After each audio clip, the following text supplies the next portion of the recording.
상해 제1장 외상학 기초 인체의 구성, 세포, 조직, 기관, 계통, 인체. 인체를 구성하고 있는 성분은 세포, 세포 사이 물질, 체액. 체액이 체중의 60에서 70%가 된다. 세포 분열 과정으로는 간기, 전기, 중기, 후기, 종기가 있는데 간기에는 세포 분열을 하지 않습니다. 인체의 구성 성분에서 세포는 인체를 구성하는 가장 기본 단위로 모양, 크기, 수명 기능이 다양하다. 세포의 구조에는 세포질, 핵, 세포막이 있는데 세포질은 세포막과 핵 사이에 있는 물질이고 핵은 DNA 보관 장소이자 세포의 종합적인 활동을 관장한다.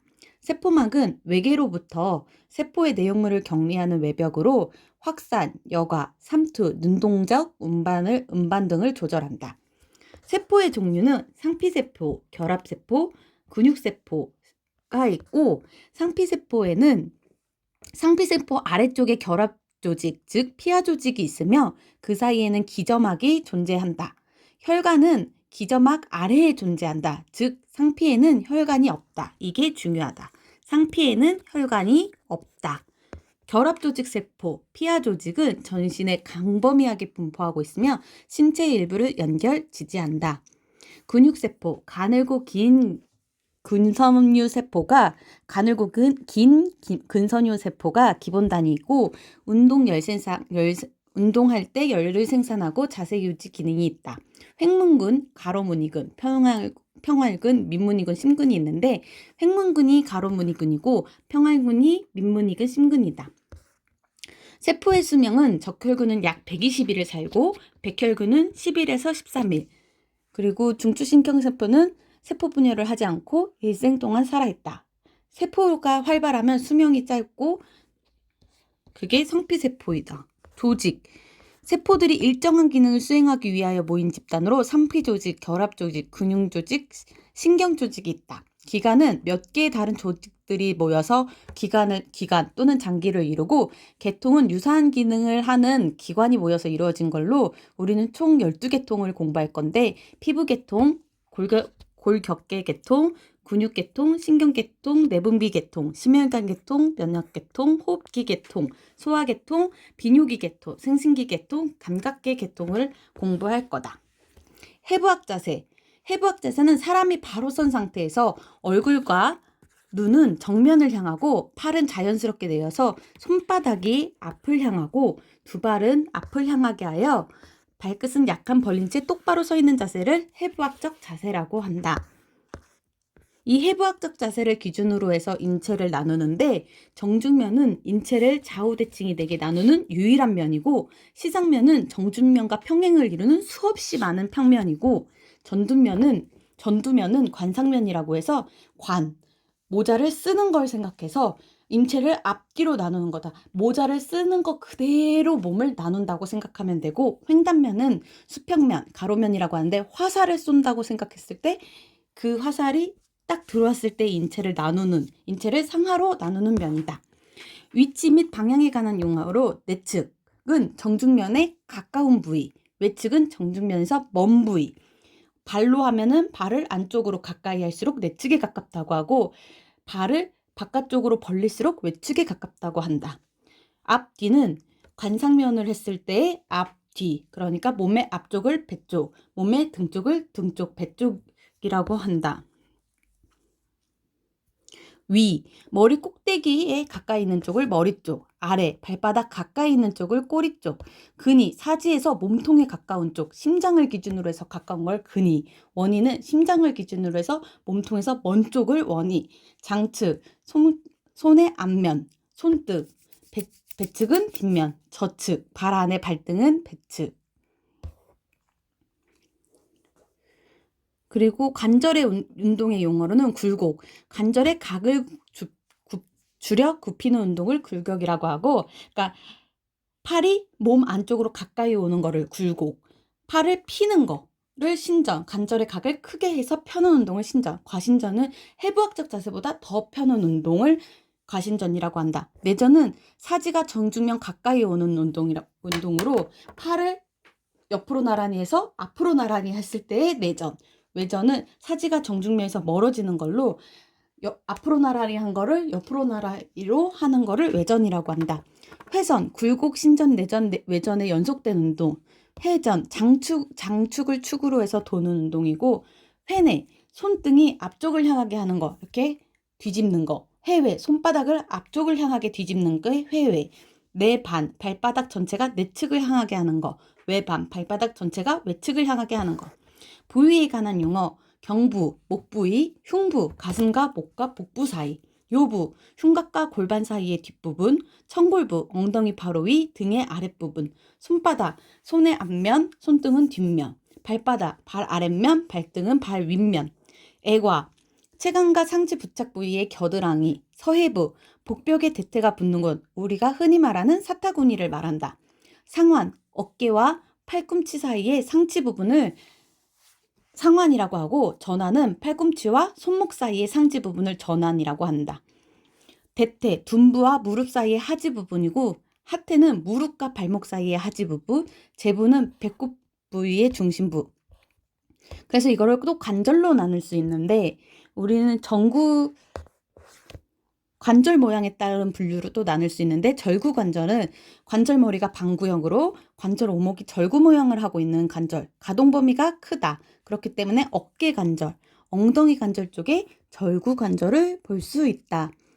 그러니까 관절 머리가 공 모양으로 관절 오목이 얇고 기둥 범위가 큰 무축 관절이다. 왜냐하면 어깨 관절이고 대퇴 관절이기 때문에 그 관절 머리가 방구형이 있을 수밖에 없지.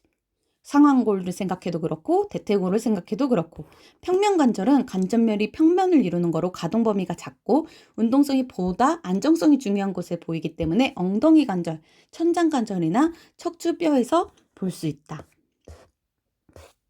그리고 중쇄관절, 한쪽 뼈가 축이 되어서 축을 중심으로 회전 운동을 일으킴, 상류척 관절, 몸쪽 노자 관절이라고 하고, 경첩 관절은 경첩과 같은 관절로 운동 범위는 비교적 크지만 방향이 한정적인 거, 팔꿈치 관절, 주관절을 말한다. 안정관절, 관절머리와 관절 오목이 말의 안장과 같은 쌍곡면을 이루며 서로 포개진다. 운동은 인대에 의해 한 방향 또는 두 방향으로 제한되며, 엄지의 손목 손허리 관절, 그러니까 엄지손가락 관절, 윤기관절, 타원관절이며 관절머리와 관절 오목이 타원 모양 또는 그 일부이며, 돌림은 불가능한 두 축 관절이다. 관절머리가 공 모양이 아니라 약간 평평한 상태를 윤기관절이라고 한다. 약간 평평한 상태를 윤기관절. 한 방향이나 두 방향으로 운동을 제한한다. 무릎관절, 즉 슬관절을 윤기관절이라고 하고, 왜냐하면 타원 관절머리가 공 모양이 아니라 약간 평평한 상태이기 때문에 약간의 그 관절에 제한이 있다. 제2장 골격계. 골의 구조는 골막, 골질, 골수, 연골로 구조를 이루고 있고, 골막은 뼈를 보호하고 혈관, 신경, 림프관, 근육, 힘줄이 붙는 자리를 제공한다. 골절 시 뼈를 재생시키는 역할을 하는 것은 골막이다. 골질은 뼈를 이루는 실질 조직이다. 그래서 골질에는 치밀골과, 치밀골은 피질골이라고도 한다. 치밀골과 해면골, 해면골은 망상골이라고도 한다. 그래서 치밀골과 해면골로 나눌 수 있는데, 치밀골은 딱 봐도 치밀하게 뭐가 있는 거기 때문에 표층부에 두껍고 단단한 골질이며 골조직의 80%를 차지하고 있다. 그리고 이 치밀골에는 하버스계라고 해가지고 중앙의 동맥, 정맥신경을 포함한 하버스관이 있고, 각 하버시관 안에 혈관을 통과하는 벌크만 관에 의해 가로로 서로 연결되어 있다. 그렇기 때문에 하버스계 또는 골원으로 구성되어 있다. 해면골에 비해 골 교체가 늦고 염전력이나 굴근력에 강한 저항이 있다. 해면골, 망상골, 흔히 말하는 벌집 모양, 스펀지 모양의 엉성한 조직으로 압박력에 대한 저항성이 크고, 해면골의 혈액 공급은 주변 모세혈관으로부터 확산에 의한다. 골수, 골수강에 의해 보호를 받고 있으며 조혈 기능을 가진 적색 골수와 지방 저장 조직인 조혈 기능은 없는 황색 골수가 있다. 유아는 전신의 골수가 대부분이 적색 골수이지만 성인은 척추, 늑골, 흉골, 골반골 등만 적색골수로 남아있는다. 골의 구성 물질은 무기질, 유기질이 있는데 무기질은 뼈의 단단한 성질, 견고성이기 때문에 성인에게 많고 유기질은 뼈의 질긴 성질과 탄력성이 좋기 때문에 아동에서 많다. 연골, 다량의 지방과 글리코겐을 함유한 반구형의 젤 같은 지지 조직으로 신경과 혈관이 없다. 그렇기 때문에 재생도 어렵다. 초자연골, 탄력연골, 섬유연골으로 구분되며 초자연골에는 늑연골, 기관, 뼈의 관절면, 후두, 코에 있는 거를 초자연골이라고 하고 탄력연골은 웨이, 후두계, 이계 쪽에 있는 걸 탄력연골이라고 하며 섬유연골은 추간 원판, 치골결합, 슬관절의 관절 원판에 있는 걸 섬유연골이라고 한다.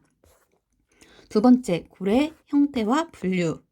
관골, 골수강이 있는 원통 모양의 뼈로 장골이 있다. 장골과 단골, 여러 가지가 있는데 그 중에서 장골은 주로 사지골로 골수강에 있는 긴 뼈, 즉 상완골, 요골, 척골, 대퇴골, 경골, 비골을 장관골이라고 하고 장관골의 구조는 관절연골, 골단, 골간단, 골간, 골단판이 있다. 관절연골은 관절면에 있는 연골로 보호 기능을 하고 골단은 장관골의 끝부분, 속은 해면골로 이루어져 있으며 표면은 얇은 피진골로 되어 있다. 골단과 골간 사이 부위에 해면골이 많고 골간은 뼈의 중간 줄기 부분 대부분 피질골에 쌓여 있다. 그러니까 이 뼈가 이렇게 있으면 이 골단의 이 끝부분은 해면골이고 속은 해면골인데 표면만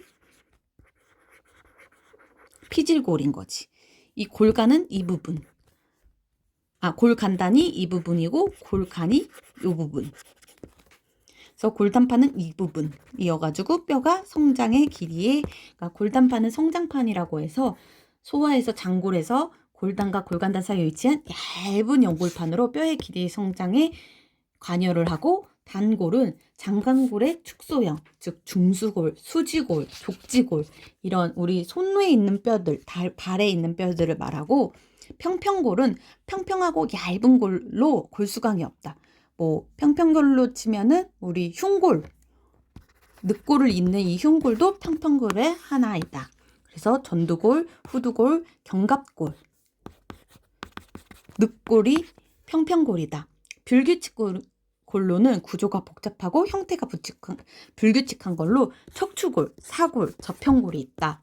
종자골은 슬개골이 종자골의 대표적인 걸로 관절연골이나 건으로 쌓여있는 씨앗모앗의 뼈이다. 씨앗 모양의 뼈. 함기골, 뼛속에 공기를 지니고 있는 공동이 있는 뼈로 두개골에만 있다. 골의 기능은 지지기능, 보호기능, 운동기능, 조혈기능, 저장기능이 있어. 지지기능은 인체의 모양을 지탱하는 뼈대 역할을 하고 보호기능은 뇌, 척수, 폐, 심장 등 중요한 장기를 보호하고 운동기능은 근육과 인대가 뼈에 붙어서 관절을 이루면서 뼈가 지지대 역할을 하며 몸을 움직이게 하고 조혈 기능은 뼛속에 골수가 있어서 조혈작용을 한다. 아까 조혈작용한다고 했을 때 소아는 대부분이 적색골수여서 조혈 기능을 하고 성인은 척추, 늑골, 흉골, 골반골에만 적색골수가 남아있다고 아까 말했다. 그리고 저장 기능은 뼈가 칼슘, 인, 나트륨 등 주요 물질을 저장한다. 골의 성장과 재형성. 뼈는 태생기에 발생되기 시작해서 성인이 되면 성장이 완전히 완성되는데 뼈가 처음 만들어질 때는 단단하지 않은 조직으로 기본 틀이 먼저 생기고 그것이 나중에 단단하게 바뀌는 골화 과정을 가진다. 여기에는 두개골처럼 막 모양의 조직으로 뼈의 틀이 먼저 생기는 막내골화와 연골의 뼈의 형태로 생겨나고 심부부터 점차 칼슘 등의 무기질이 침착되어서 뼈가 형성되는 연골내 골화가 있다. 두개골을 제외한 대부분의 뼈가 연골내 골화 과정에 의해서 형성된다. 막내 골화는 골의 굵기 성장을, 연골내 골화는 길이 성장을 하게 된다. 20세에서 25세가 되면 연골의 성장은 정지되고 골단판은 완전히 뼈로 대치되어 가는 선만 남게 되는데 이를 골단선이라고 한다. 그래서 아까 우리가 뼈의 구조에 대해서 공부를 했을 때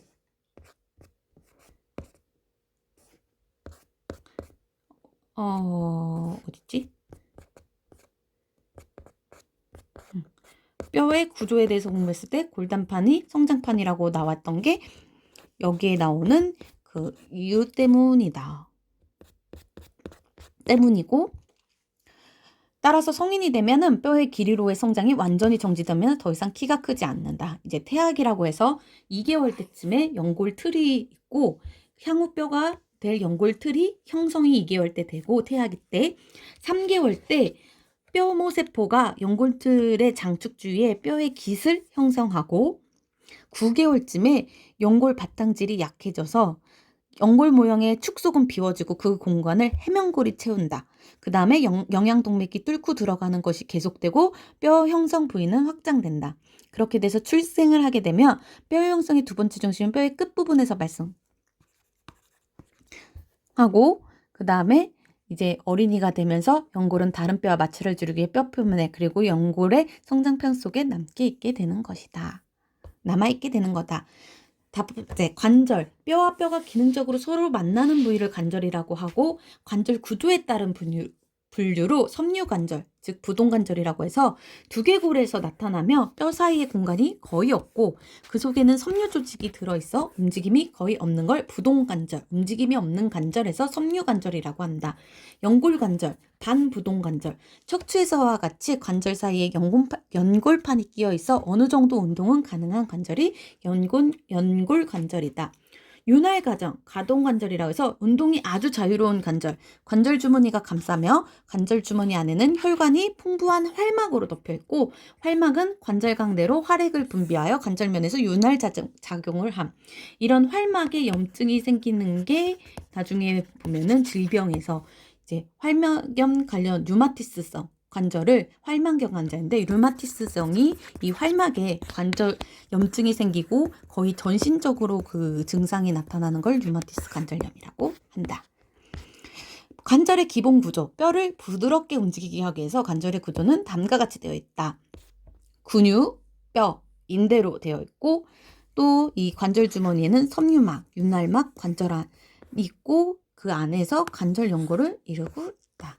연골, 골격계통의 한 부분인 연골은 많은 교원 섬유를 함유하고 있어 특수한 섬유성 결합 조직이다. 기능, 탄력성이 높아서 주어진 힘에 대한 완충 능력과 에너지 흡수력이 크다. 마찰이 거의 없어 관절이 움직일 수 있도록 한다. 마찰이 거의 없게 관절이 움직일 수 있도록 돕는 게 연골의 기능. 연골의 종류에는 초자연골, 탄성연골, 섬유연골이 있고 초자연골은 관절연골이라고도 부르며 인체에서 가장 많이 관찰할 수 있는 연골로 대표적으로 관절연골이 있고 탄성연골은 탄성섬유가 많아서 인체의 구조를 탄력적으로 지탱해주는 연골로 이게 후두개에서 발견된다. 섬유연골은 골단과 골간단 사이에 위치하는 연골로 성장판이고 성장판이 완료되면 골질로 변하고 당연히 성장판이니까 장골의 길이 성장에 관여를 하고 이제 체중을 지탱하는 부위나 큰 압력이 견딜 수 있도록 매우 질긴 연골, 추간판, 치골 결합부. 이거는 섬유연골이 아닐 텐데 이거는 좀 더 확인을 해보도록.